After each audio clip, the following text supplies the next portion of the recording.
ఈ నెల 25వ తేదీ ఎంతో విశేషమైన రథసప్తమి.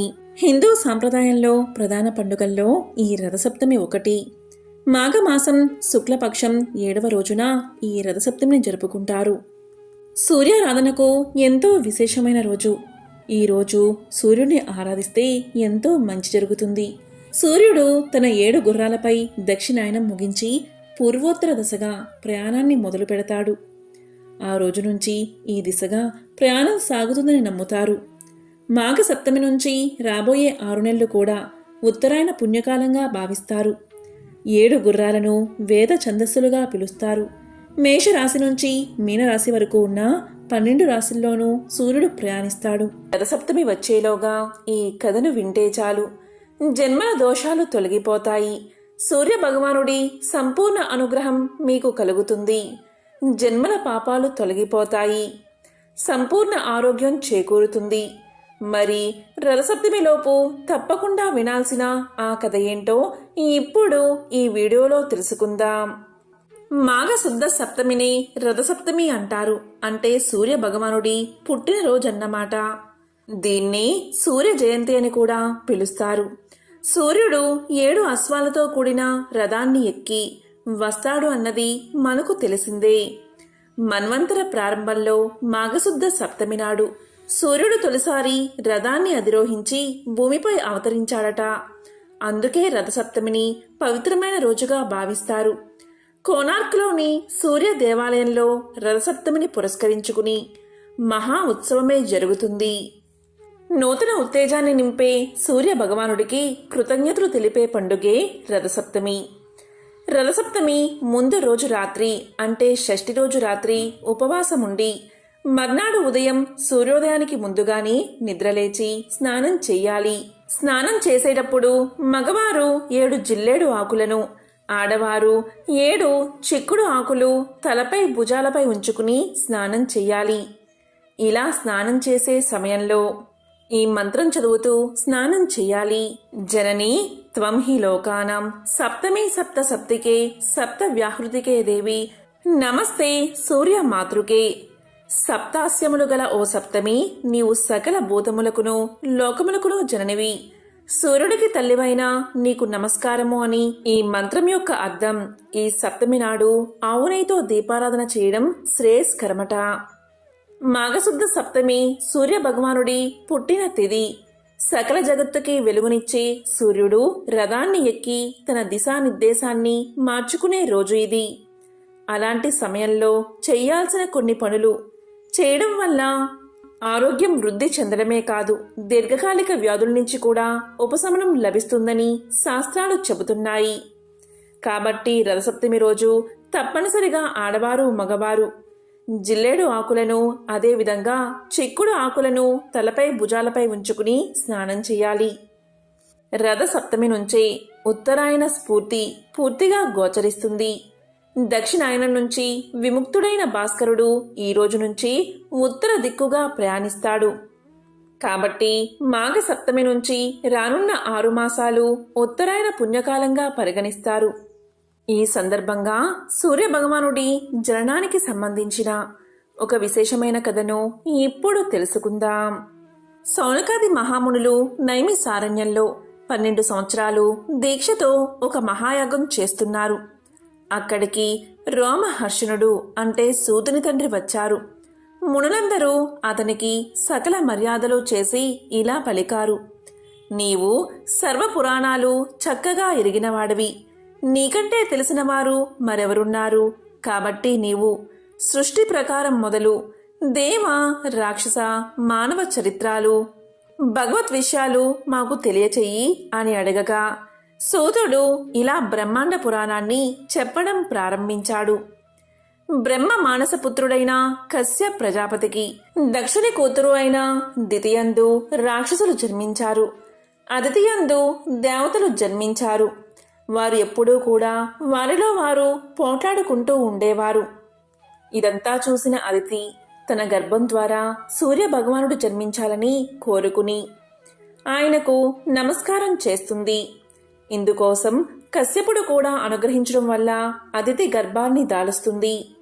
అయితే ఉపవాసాలు వ్రతాలు చేస్తూ ఎంతో నీరసించిపోయి ఉన్నా ఆమెను చూసి కశ్యపుడు ఆగ్రహించి, సంతానం కోసం ఇంత తపించి చివరికి గర్భం పోగొట్టుకునేలా ఉన్నావు అంటూ ప్రశ్నించాడు. దీనికి అదితి తన భర్త తన్ని పరిహాసం చేస్తున్నాడని కోపగించుకుంటుంది. అదితి తన భర్తతో మాట్లాడుతూ, ఈ గర్భమే జారిపోతే ఈ పిండం నుంచి జన్మించే బిడ్డ లోకాలను రక్షించేలా ఉంటాడు అంటూ గర్భాశయం నుంచి అండాన్ని జారవిడుస్తుంది. ఈ విధంగా గర్భం నుంచి పిండం మహా తేజస్సుతో కింద పడ్డంతో మొదటగా ఆ పిండం మృతి చెందినట్లు కనబడుతుంది. తరువాత కొంత సమయానికి ఆ పిండం నుంచి సువర్ణ కాంతులను ప్రకాశిస్తూ ఒక బాలుడు ఉద్భవిస్తాడు. ఆ విధంగా బాలుడు జన్మించడంతో అదితి తన భర్తను ఉద్దేశించి ఇలా పలుకుతుంది. నాదా, నువ్వు అండంలో ఉన్న బిడ్డని చంపేశావు అన్నావు కదా. ఇప్పుడు అండంలోని బిడ్డ కాంతులు విరజిమ్ముతూ జన్మించాడు కాబట్టి ఇతను మార్తాండుడుగా పిలువబడతాడు అని అదితి సూర్యుడికి మార్తాండు అనే పేరు పెట్టింది. అప్పట్నుంచి సూర్యుణ్ణి మార్తాండు అని పిలుస్తారు. సూర్య భగవానుడు అదితికి జన్మించడం వల్ల ఆదిత్యుడు అని పిలువబడ్డాడు.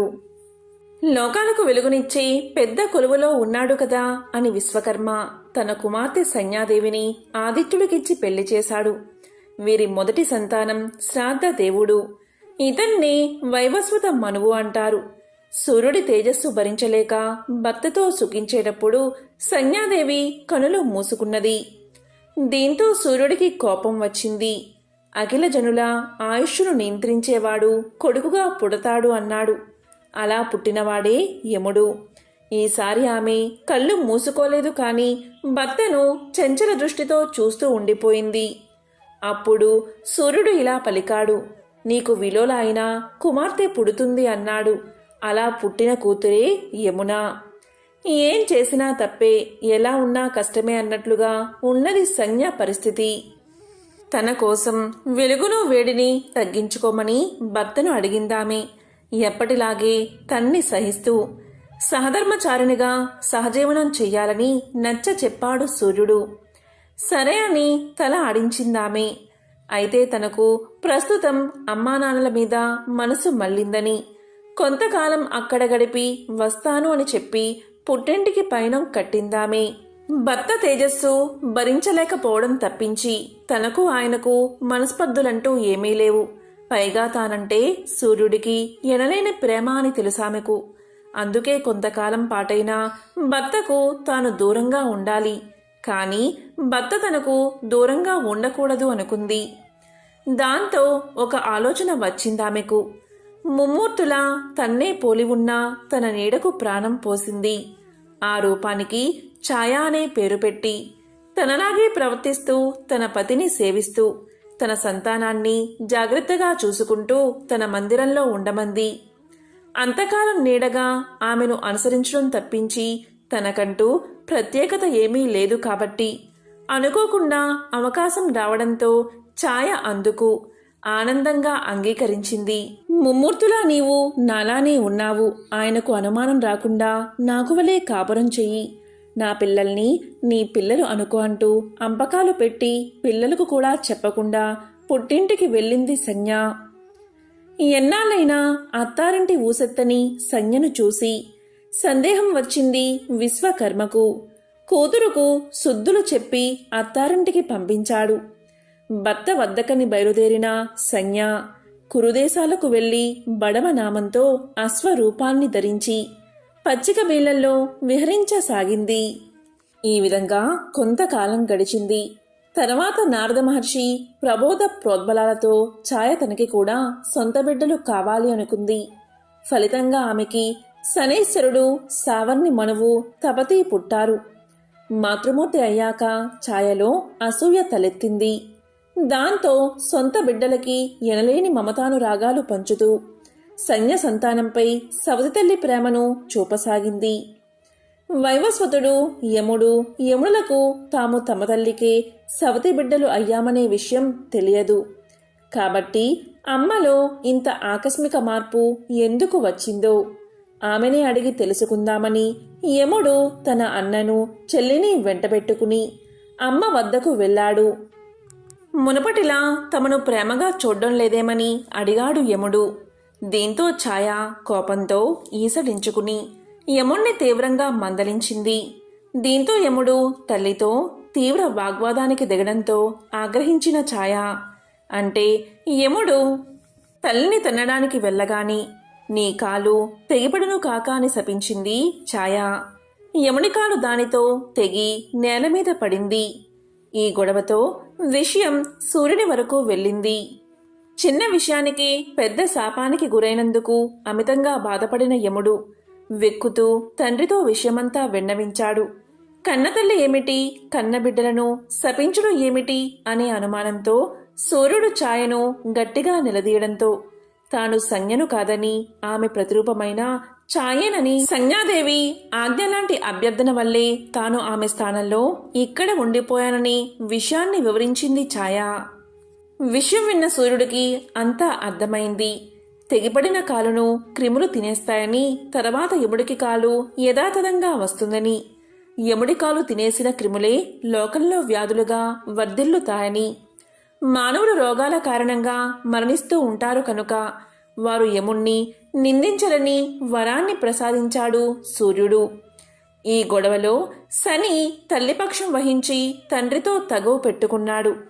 దీంతో శనిని ఇంటి నుంచి వెళ్ళగొట్టాడు సూర్యుడు. ఛాయ చెప్పిన సంగతంతా విన్న సూర్యుడికి కోపం రాలేదు సరికదా. తన కాంతిని భరించలేకనే కదా సంజ్ఞ తనను వీడి వెళ్ళిపోయింది. వెళ్తూ వెళ్తూ కూడా తనకు ఏ లోటు లేకుండా ఉండేందుకు తన ఛాయకు ప్రాణం పోసి వెళ్ళింది అనుకున్నాడు సూర్యుడు. సంజ్ఞపైన అమితమైన ప్రేమానురాగాలు జన్మించాయి. ఆమెను వెతుక్కుంటూ వెళ్ళాడు సూర్యుడు. అరణ్యంలో అందమైన ఆడగుర్రం కనిపించేసరికి కుతూహలంగా చూశాడు. ఆ హయమే తన భార్య అని గుర్తించాడు. తాను కూడా మగ గుర్రం రూపాన్ని ధరించాడు. భర్తను గుర్తించిన సంజ్ఞ ఆనందంగా ఆయన్ని చేరుకుంది. వారి అన్యోన్య దాంపత్య ఫలితంగా 2 కవలలు మరొక కుమారుడు కలిగారు. ఆ కవలలే అశ్విని దేవతలుగా దేవ వైద్యులుగా దేవలోకానికి చేరుకున్నారు. వారి సోదరుడు రేవంతుడు అశ్వహృదయం తెలిసినవాడిగా భూలోకంలోనే ఉండిపోయాడు.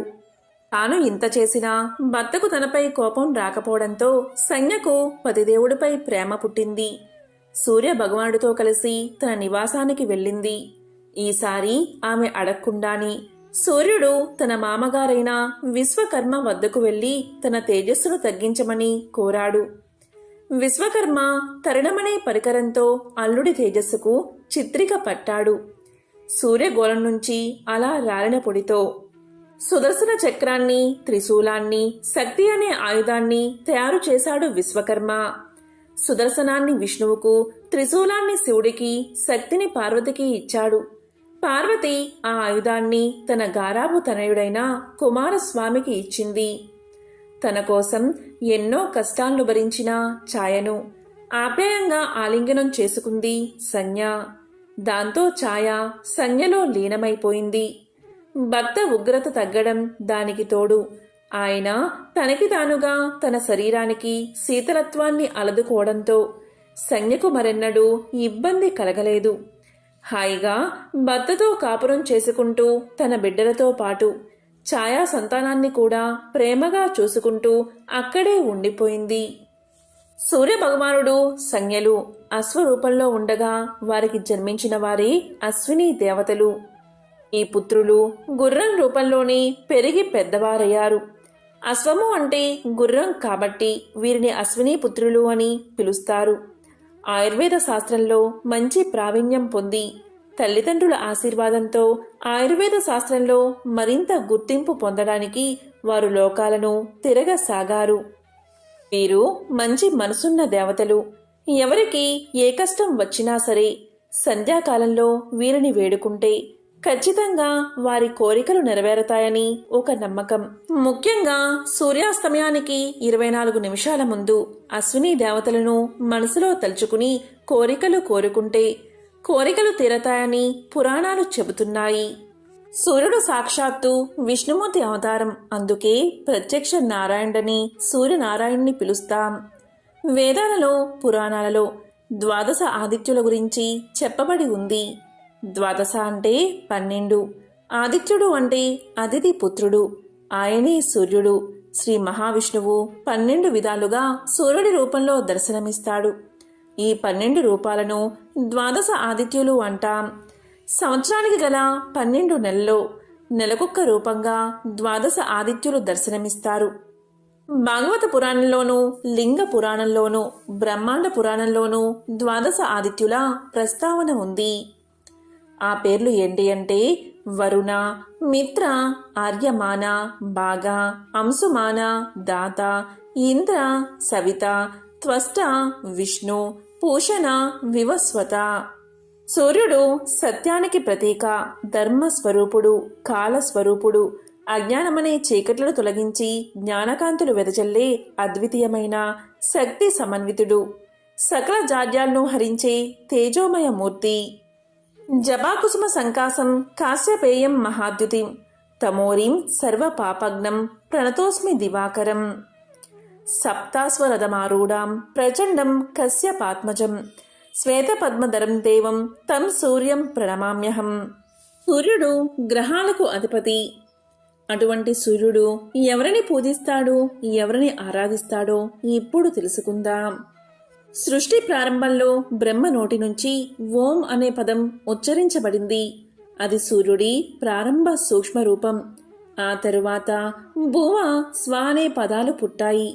ఎప్పుడైతే ఈ 3 పదాలు ఓం అనే దేహ రూపంలో కలిసిపోయాయో అప్పుడు సూర్యుడు స్థూల రూపాన్ని పొందాడు.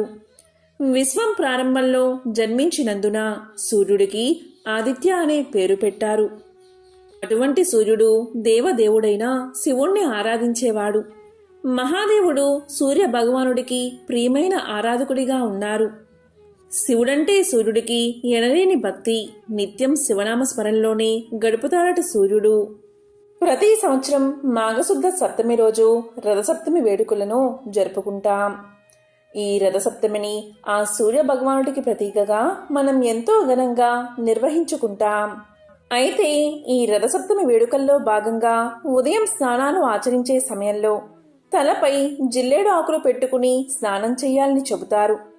తలపై కేవలం జిల్లేడు ఆకుల్ని ఎందుకు పెట్టుకోవాలి? వేరే ఆకులను పెట్టుకుని స్నానం చేయవచ్చు కదా అనే సందేహం చాలామందికి కలుగుతుంది.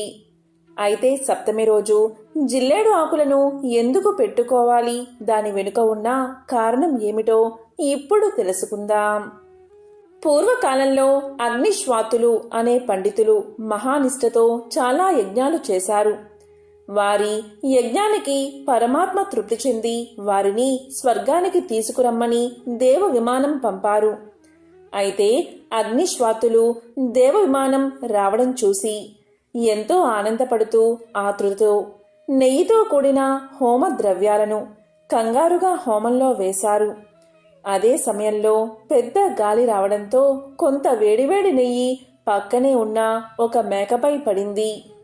ఆ నెయ్యి వేడికి మేక చర్మం ఊడిపోయి మేక మరణించింది.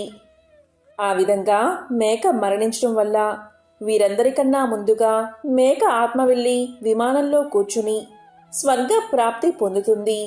అయితే ఆ మేక చర్మం పక్కనే ఉన్న చెట్టుపై పడింది. ఆ విధంగా మేక చర్మం పడిన చెట్టు అప్పట్నుంచి తన మూలత్వాన్ని మార్చుకుని మెత్తటి ఆకులను ధరించి జిల్లేడు చెట్టుగా మారింది. అలా జిల్లేడాకు యజ్ఞాంత సమయంలో ఆజ్యధారలు ధరించడంతో పరమ పవిత్రం అయ్యింది. జిల్లేడు ఆకులను ముట్టుకుంటే మేక చర్మం మాదిరి మెత్తగా ఉండడానికి కారణం ఇదే. జరిగిన దానికి అగ్నిశ్వాత్తులు బాధపడ్డారు. అప్పుడు ఆకాశవాణి ఇలా పలికింది, మీరు దుఃఖించాల్సిన పనిలేదు. మీరు చేసిన యజ్ఞఫలం ఆ మేకకు కూడా దక్కి దుర్లభమైన స్వర్గప్రాప్తి కలిగింది. ఈ విధంగా మేక చర్మంతో ఎంతో పవిత్రమైన ఈ జిల్లేడు వృక్షం అర్క వృక్షంగా మారింది. అప్పట్నుంచి మాఘశుద్ధ సప్తమి నాడు ఈ జిల్లేడు ఆకులను తలపై ఉంచుకుని స్నానం చేయడం వల్ల సర్వరోగాలు తొలగిపోతాయని, సూర్యుడి అనుగ్రహం కోసం స్నానం చేసేవారికి పుణ్యఫలం కూడా లభిస్తుంది అని భావిస్తారు. మరి ఎంతో విశేషమైన ఈ రథసప్తమి సందర్భంగా సూర్య భగవానుడికి సంబంధించిన ఒక విశేషమైన కథను ఇప్పుడు తెలుసుకుందాం. కురుక్షేత్ర సంగ్రామం ముగిసిన తర్వాత భీష్ముడు ఉత్తరాయణం కోసం ఎదురుచూస్తూ అంపశయ్య మీదే నిరీక్షించసాగాడు. ఈ సమయంలో ధర్మరాజు భీష్ముని చెంతకు చేరి తన ధర్మ సందేహాలను నివృత్తి చేసుకున్నాడు. ఈ సందర్భంలో భీష్ముడు గొడుగు చెప్పులు ఏర్పడిన సంగతి ఇలా చెప్పుకొచ్చాడు. పూర్వం భృగువంశంలో జమదగ్ని అనే తపస్సంపన్నుడు ఉండేవాడు. ఈయన భార్య పేరు రేణుకాదేవి. జమదగ్ని ఒకసారి తన భార్యతో కలిసి ఆరుబయట విలువిద్యను అభ్యసిస్తున్నాడు. ఆయనకు ఎప్పటికప్పుడు బాణాలను అందిస్తానంటూ రేణుకాదేవి ఆయనకు సాయంగా నిల్చుంది. ఇలా కాసేపు గడిచిన తర్వాత జమదగ్ని వెనక్కి తిరిగి చూసుకుంటే తన భార్య కనిపించనేలేదు. తరువాత నిదానంగా అడుగులో అడుగు వేసుకుంటూ వచ్చిన రేణుకాదేవిని చూసి ఆమె ఆలస్యానికి కారణం అడిగాడు మహర్షి. అప్పుడు ఆమె తాను సూర్యుడి తాపానికి తాళలేక ఒక చెట్టు నీడలో నిలబడిపోయానని చెప్పుకొచ్చింది. అంతే, జమదగ్నికి కోపం వచ్చేసింది. తన భార్యకి తాపం కలిగించిన ఆ సూర్యుడి వేడిని అడ్డుకోవాలి అనిపించింది. వెంటనే తన బాణాలతో ఆ సూర్యుణ్ణి కప్పి పారేసేందుకు సిద్ధపడిపోయాడు మహర్షి. ఈ ప్రమాదాన్ని గ్రహించిన సూర్యుడు వెంటనే ఒక బ్రాహ్మణుడి రూపంలో జమదగ్ని చెంతకు చేరుకున్నాడు. మునివర్య, మీలాంటి జ్ఞానులు ఆ సూర్యుడి మీద కోపగించడం సమంజసమేనా? ఆ సూర్యుని తాపం వల్లే కదా నీరు ఆవిరై తిరిగి వర్షంగా కురుస్తుంది. ఆయన శక్తి కారణంగానే కదా చెట్టు చేమ బతుకుతున్నాయి. అసలు ఆయన లేకుండా జీవం మనుగడ సాగించడం అసాధ్యం కదా అంటూ జమదగ్నిని శాంతింపచేసే ప్రయత్నం చేశాడు బ్రాహ్మణ రూపంలో ఉన్న సూర్యుడు. కాని ఎంతగా నచ్చచెప్పినా జమదగ్ని శాంతించకపోవడంతో చివరికి సూర్యుడు తన నిజరూపంతో దర్శనం ఇచ్చాడు.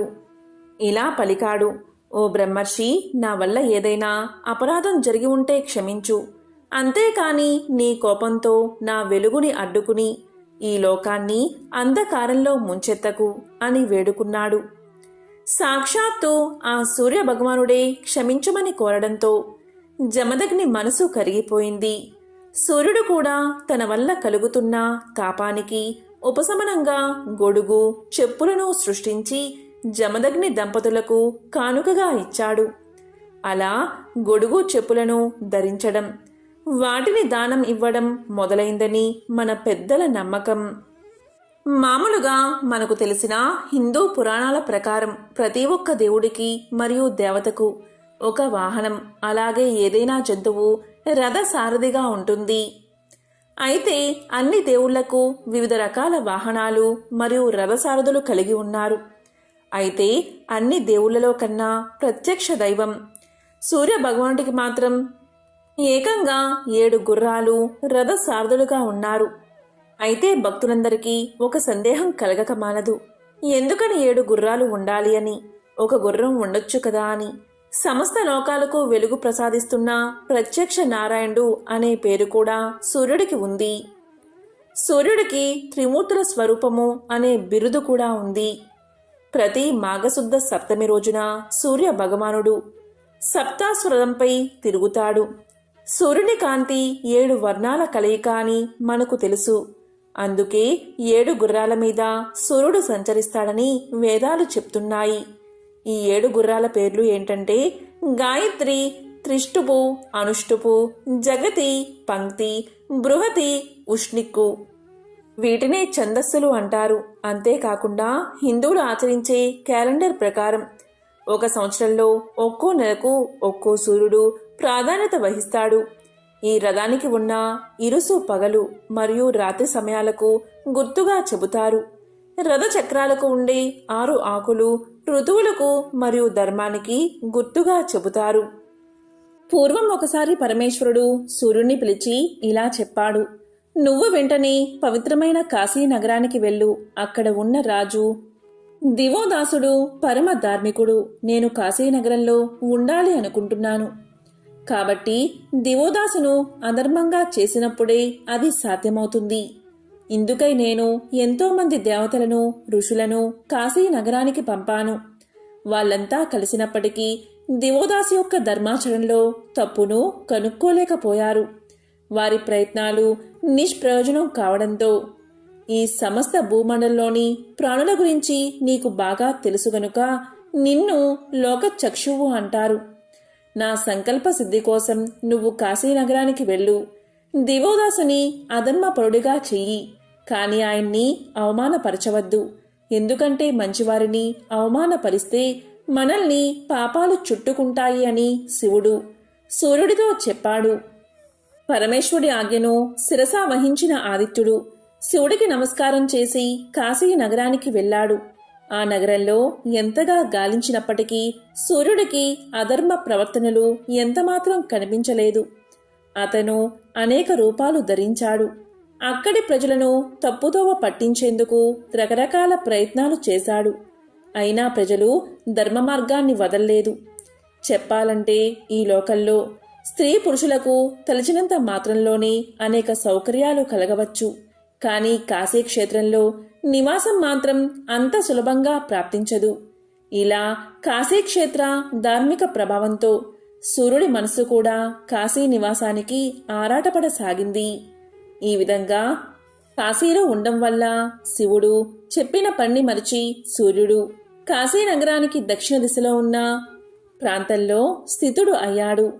ఈ సప్తమి తిథిలో రవి యోగంలో ఆ స్వామిని దర్శించుకున్న వారు సమస్త పాపాల నుండి బయటపడతారు. ప్రతి ఆదివారం నాడు సూర్యుని దర్శించుకున్న వారికి ఎటువంటి దుఃఖాలు దరిచేరవని నరసింహ పురాణంలో చెప్పబడి ఉంది. ఈ కథను విన్నంతనే రాజయోగం పడుతుంది. రథసప్తమి మాఘమాసంలో వస్తుంది. మాఘమాస మహత్యాన్ని బ్రహ్మాండ పురాణం విశేషంగా చెబుతుంది. మృకండముని మనస్సుల మాఘస్నాన పుణ్యఫలమే వారి కుమారుడైన మార్కండేయుణ్ణి అపమృత్యు నుంచి తొలగించిందని పురాణ కథనం. కళ్యాణకారకమైన ఈ మాసంలో చేసే స్నానం పరమ పవిత్రమైనదిగా భావిస్తారు. పాపరాహిత్యం కోసం నదీ స్నానాలు చేయడం మాఘమాస సాంప్రదాయం.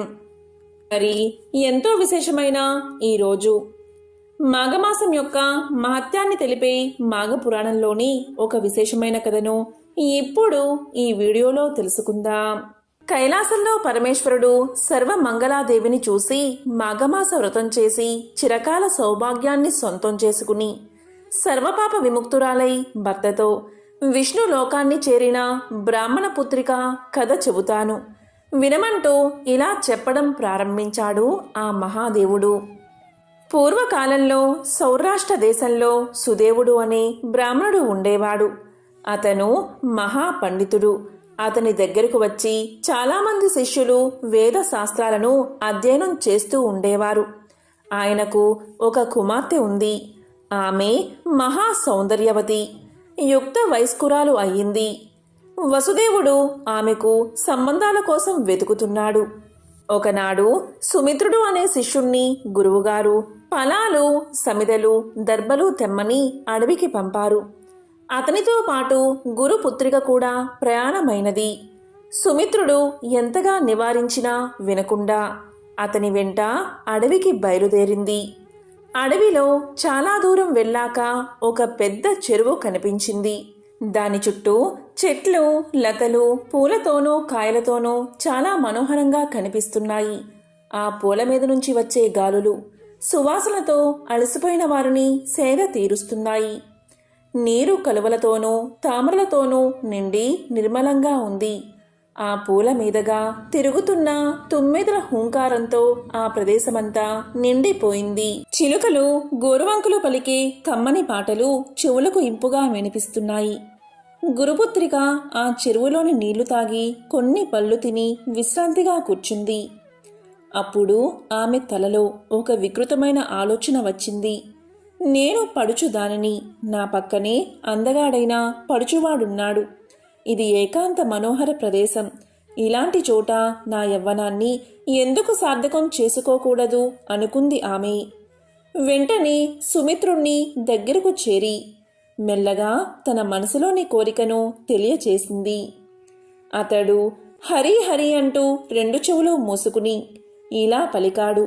నీవు మా గురు పుత్రికవు, నాకు సోదరులాంటి దానివి. నీవు ఇలాంటి అసభ్యమైన కోరిక కోరకూడదు. ఇది చాలా తప్పు. నీ మనసు మార్చుకుని ఇంటికి పదమన్నాడు సుమిత్రుడు. కాని గురుపుత్రిక తన కోరికను ఆపుకోలేక ఇలా పలికింది. నేను సౌందర్యవతిని కానా? నన్నెందుకు తిరస్కరిస్తున్నావు? ఈ ఏకాంత మనోహర ప్రదేశంలో మన విహారం ఎంత ఆనందాన్ని ఇస్తుందో నీకు తెలియదా? నువ్వు నన్ను కాదంటే ఈ చెరువులో దూకి ఆత్మహత్య చేసుకుంటాను. నేను లేకుండా ఒంటరిగా ఇంటికి వెళితే నిన్ను మా తండ్రి శపిస్తాడు. అంతటి అనర్థాన్ని కొని తెచ్చుకోవడం తెలివైన పని కాదు. రా, నాతో ఆనందంగా విహరించు, కాదనకు అని అతన్ని నిర్బంధించింది. సుమిత్రుడు ఇంకా ఆమె మాట కాదనలేకపోయాడు. అక్కడున్న పూలతోనూ ఆకులతోనూ చిగుళ్లతోనూ పాన్పు అమర్చుకుని వారిద్దరూ ఆనంద డోలికల్లో తేలిపోయారు. తనివి తీరా సౌఖ్యాలు అనుభవించిన తరువాత వారిద్దరూ పళ్ళు దర్భలు సమిదలో తీసుకుని ఇంటికి చేరుకున్నారు. ఆ తర్వాత కొంతకాలానికి గురుపుత్రికకు కాశ్మీర దేశీయుడైన బ్రాహ్మణ యువకుడితో సంబంధం కుదిరింది. సుదేవుడు కుమార్తె వివాహాన్ని చాలా వైభవంగా జరిపించి ఆమెను అత్తవారింటికి పంపించాడు. ఆమె భర్తతో కొన్నాళ్లే కాపురం చేసింది. ఉన్నట్టుండి ఆమె భర్తకు హఠాత్తుగా ఏదో రోగం పట్టుకుంది. ఎంతోమంది వైద్యులకు చూపించినా, ఎన్ని మందులు మింగించినా ఆ రోగం ముదురుతుంది కానీ తగ్గడం లేదు. జీవచ్చవంలా అయిపోయాడు. చిన్నతనంలోనే ఆమెకు సంసార సౌఖ్యం లేకపోయినందుకు ఆమె తల్లిదండ్రులు చాలా విచారిస్తున్నారు. ఒకనాడు దృఢవ్రతుడు అనే ఒక మహాయోగి సుదేవుని ఇంటికి వచ్చాడు. సుదేవుని విచారానికి కారణం అడిగాడు. ఆయన కుమార్తె అవస్థ గురించి చెప్పి విచారించాడు. అప్పుడు దృఢవ్రతుడు తన దివ్య దృష్టితో చూసి, సుదేవా, నీ కుమార్తె పూర్వజన్మలో ఒక రాజకూతురు అయినా వయసు వచ్చినప్పటి నుంచి వ్యభిచారిణి అయి పరపురుషులతో ఆనందిస్తూ ఉండేది. తన స్వేచ్ఛా విహారానికి అడ్డు వస్తున్నాడని తన భర్తను కూడా రహస్యంగా చంపించింది. చివరికి రోగిష్టిదై ఆ బాధలు పడలేక ఆత్మహత్య చేసుకుంది. భర్తను చంపిన దోషం వల్ల, ఆత్మహత్య దోషం వల్ల ఆమెకు ఈ జన్మలో ఈ పరిస్థితి కలిగింది. అంతటి పాపాత్మురాలు స్తోత్రియ బ్రాహ్మణుడివైనా నీ ఇంట్లో ఎలా పుట్టింది అనుకుంటున్నావా? దానికి కూడా ఒక కారణం ఉంది. ఆ పూర్వజన్మలో తన స్నేహితురాలు బలవంతం చేస్తే ఒక మాఘశుద్ధ సప్తమి నాడు సరస్వతీ నదికి వెళ్ళింది. చెలికత్తెలతో పాటు స్నానం చేసింది. వారు ఇసుకతో గౌరీదేవిని చేసి పూజిస్తుంటే వారి నిర్బంధం మీద 4 పువ్వులు గౌరీదేవి మీద వేసింది. ఆ పూజా ప్రభావం చేత స్తోత్రియ బ్రాహ్మణ కుటుంబంలో పుట్టింది. ఈ జన్మలో కూడా పెళ్లి కాకముందు కన్యగా ఉన్నప్పుడు నీ శిష్యుడైన సుమిత్రునితో కలిసి అడవికి వెళ్ళి అతన్ని అనేక విధాలా బలవంతం పెట్టి అతనితో విహరించింది. మరి పూర్వజన్మలోనూ ఈ జన్మలోనూ చేసిన పాప ఫలం అనుభవించక తప్పుతుందా? అందుకే ఆమె సంసారం అలా అయ్యింది. భర్త ప్రాణావశిష్ఠుడై ఉన్నాడు అని చెప్పగా విని సుదేవుడు తన కూతురి దుష్ట ప్రవర్తనకు సోదర సమానుడైన తన శిష్యుడితో రమించినందుకు చాలా బాధపడి ఆ మహాయోగితో ఇలా అన్నాడు. స్వామి, నా కూతురి పాపకర్మలకు పరిహారం లేదా? ఆమె భర్తతో తిరిగి సుఖంగా బతికే యోగం లేదా అన్నాడు. అప్పుడా యోగి ఇలా పలికాడు. సుదేవా, అన్నీ తెలిసిన పండితుడివి. నువ్వు కూడా ఇలా విచారిస్తే ఎలాగా? ఈ పాపాలకు పరిహారం ఉంది. ఇది పుష్యమాసం, కృష్ణపక్షం. వచ్చేది మాఘమాసం. ఆ మాసమంతా నీ కుమార్తె చేత మాఘవ్రతం చేయించు. ఉదయాన్నే నదిలో స్నానం, తరువాత ఇసుకతో గౌరీ ప్రతిమ, దానికి పూజ, వస్త్ర కంబలాదులను దానంగా ఇవ్వడం, మాఘ పురాణ శ్రవణం మొదలైన వాటితో మాఘమాస వ్రతం చేయించు. అంతేకాదు, మాఘశుద్ధ తదేనాడు ఒక చేటతో పసుపు, కుంకుమ, చీర, రవికల గుడ్డ, చెవి కమ్మలు, పళ్ళు, పూలు మొదలైనవి పెట్టి ఇంకొక చేట దాని మీద బోధించి 7 ముత్తైదువులకు మూసి వాయినాలు ఇప్పించు. దక్షిణ తాంబూలాలతో వారికి పూజలు జరిపించు. ఈ మాఘమాస వ్రతం యథావిధిగా ఇలా జరిపిస్తే మీ అల్లుడు బతుకుతాడు. నీ కుమార్తె సర్వపాప విముక్తురాలై నూరేళ్లు మాంగళ్య శోభలతో సంతానవతి అయి జీవిస్తుంది అని చెప్పి వెళ్ళిపోయాడు. సుమిత్రుడు తన కుమార్తె చేత మాఘమాస వ్రతం చేయించాడు. ఆమె పాపాలు తొలగిపోగా తన భర్తతోనూ సంతానంతోనూ నూరేళ్లు సుఖంగా జీవించి చివరికి శ్రీ లక్ష్మీనారాయణ్ణి సాన్నిధ్యాన్ని పొందింది. దిలీపుడు అని ఒక రాజు ఉండేవాడు. అతను వేటాడి అలసిపోయి ఒక సరస్సు ఒడ్డున ఆ రాత్రి పడుకుని మర్నాడు ఇంటికి ప్రయాణమయ్యాడు. దారిలో అతనికి ఒక బ్రాహ్మణుడు కనిపించి రాజును పలకరించి ఇలా అన్నాడు: రాజా, ఇది మాఘమాసం కదా, పక్కనే సరస్సు ఉండగా ఉదయాన్నే స్నానం చేయకుండా నగరానికి వెళ్తున్నావేమిటి? నీకు మాఘమాసం మహిమ తెలియదా? స్నానం చేసి వెళ్ళు అన్నాడు. అప్పుడు రాజు అతన్ని మాఘమాస మహిమ చెప్పమని అడిగితే అతను ఇలా అన్నాడు: రాజా, నాకు స్నానానికి వేలయ్యింది. నీ గురువైన వశిష్ఠుణ్ణే అడిగి తెలుసుకో అంటూ వెళ్ళిపోయాడు. ఈ రాజు వెంటనే సరస్సులో స్నానం చేసి జప తపాదులు పూర్తి చేసుకుని తిన్నగా వశిష్ఠ ఆశ్రమానికి వెళ్ళి తన గురువుకు అభివాదనం చేసి, మహాత్మా, నాకు మాఘమాస మహత్యాన్ని చెప్పండని కోరాడు. అప్పుడు ఆయన ఇలా పలికాడు: రాజా, నువ్వు అడిగింది గొప్ప విషయం. ఈ మాఘమాసం ఇటు శివుడికి అటు నారాయణుడికి కూడా చాలా ప్రీతికరమైనది. మాఘ స్నానమే మహాపుణ్యప్రదం అనుకుంటే పూజలు, దానాలు ఇంకా ఎంత పుణ్యాన్నిస్తాయో ఊహించగలమా? మాఘ స్నానం వల్ల పాపాలు పోగొట్టుకున్న వారి కథ చెబుతాను, విను అంటూ ఇలా చెప్పడం ప్రారంభించాడు. పూర్వం ఒకప్పుడు వానలు లేక పంటలు పండక చాలా భీకరమైన కరువు వచ్చింది. తిండి లేక మనుషులు, జంతువులు కూడా చాలా బాధలు పడ్డారు. భృగు మహర్షి అంతటివాడు ఆ బాధపడలేక కైలాస పర్వత ప్రాంతానికి వెళ్ళి ఆశ్రమాన్ని నిర్మించుకుని తపస్సు చేసుకుంటున్నాడు. ఒకనాడు అక్కడికి ఒక గంధర్వుడు తన భార్యతో విహారానికి వచ్చాడు. భార్య మహా సౌందర్యవతి, అతడేమో పులి మొహం కలవాడు. అతడు భృగు మహర్షికి నమస్కారం చేసి ఇలా అన్నాడు: స్వామి, నేనొక మునికి అపచారం చేశాను. అప్పుడు అతడు నన్ను పులిమొహం కలవాడు కమ్మని శపించాడు. ఈ ముఖం నాకు చాలా వికారంగా ఉంది. ఈ శాప విముక్తి కలిగి నా పూర్వరూపం నాకు వచ్చేటట్లు అనుగ్రహించండి అని ప్రార్థించాడు. గంధర్వుణ్ణి చూసి భృగు మహర్షి చాలా జాలిపడ్డాడు. నాయనా, ఈ జన్మలోనో పూర్వజన్మలోనో చేసిన పాపం మనల్ని వెంటాడుతుంది. దాన్ని పోగొట్టుకోవాలి అంటే మనం కొన్ని పుణ్యకార్యాలు నియమబద్ధంగా ఆచరించాలి. అలాంటి పుణ్యధర్మ కార్యాల వల్ల పాపం క్షీణిస్తుంది.